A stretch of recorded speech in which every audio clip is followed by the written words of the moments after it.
Welcome back. Going in depth with hate crimes against Asians on the rise in America. A new program in Salt Lake City is taking steps to protect the Asian American community. The Asian Link Project connects volunteers with community members in order to promote safe connections while going out in public. We are joined now by Emilio Manuel Camu with the Asian Link Project. Emilio, thanks for joining us. Tell me what the inspiration was for this project. So the founders, Carrie Shin and Itzek Leffler, were following the news and we're watching these, Asian hate crimes happening all over the nation.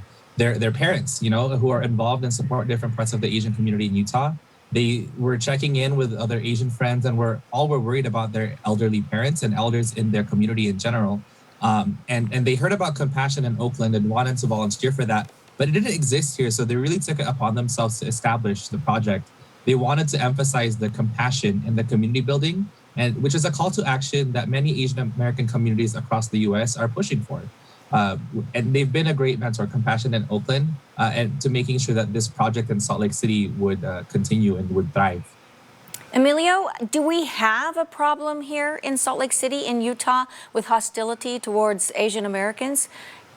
I think ever since the start of the pandemic, and I think, let's not forget that historically, these aren't the first attacks against Asians. We saw the Chinese Exclusion Act of 1882, Japanese internment here in our very own state, in the camps, as well as, the after effects of the Philippine-American War and World War II. I think, especially recently, what we've seen is different Asian businesses. I'm not sure if you've seen it, but there was a letter that was going around or mailed to the different Asian businesses telling our Asian local business leaders to go back home, to wherever it is, but home is here for them. And really, we also heard cases of apartment buildings where the majority of them were Asian tenants receiving similar threatening letters to tell them to go away and not to come back to Utah anymore. I think this has definitely been an experience that has been heightened during the pandemic, and it's very unfortunate. So tell us, how will the Asian Link Project work then? What is the intent? Could you repeat your question? I'm sorry. Sure, I was just going to ask you, how does this work then? What's the intent of the project?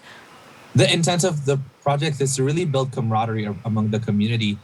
People can volunteer and sign up at asianlinkproject.org, although right now, actually, we've had to cap our registration and have a wait list because of the overwhelming response that we've had from the community.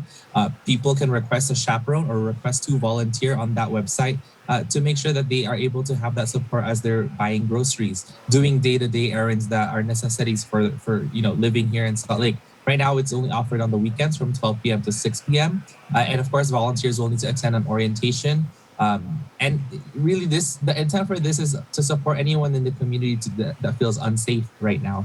So regardless if they're young, old, they really wanted to base this on the buddy system. We've seen it work in other cities, and hopes this happens here while providing and developing relationships and interactions among individuals who otherwise would not have met.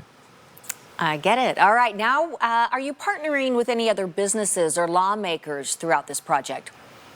Yes. So the intent right now is to start with the chaperoning services, but in the future, hoping to partner with the Shaolong Academy for Martial Arts to provide self-defense and Tai Chi classes free of charge to the community. Also working with other local Asian American and Pacific Islander community-based organizations to really see what the needs are for the community here. I think that's what I really appreciate about Carrie and Itzek is that they want to listen to what the needs are here. They know we're not in Oakland. And so they really want to make sure that the needs of Utah's Asian and Pacific Islander communities are being met here. All right. And right now, Emilio, this is just in the Salt Lake Valley. Are there any plans to expand and take this program further? Yes, that's the hope. Really, is to expand this project to bigger and making sure anyone that might not be in Salt Lake County, because Salt Lake County has the highest concentration of Asian Americans in the state, making sure that we have that to be able to expand to other places where there might not be such a large concentration, and making sure that we're serving our community statewide. Okay, and I think you said you've had just an outpouring of support. So do you have enough volunteers right now, or are you asking for more? Right now, we definitely have enough volunteers, but if people are just itching to come and support, they can definitely sign up for the wait list, and we'll we'll reach out to them as soon as we expand the need. And I think that's what's been great to see is that, as more and more people are volunteering, we see, especially from within the Asian American community, an outpour of love and support and wanting to volunteer to help each other out. Okay, and it's asianlinkproject.org?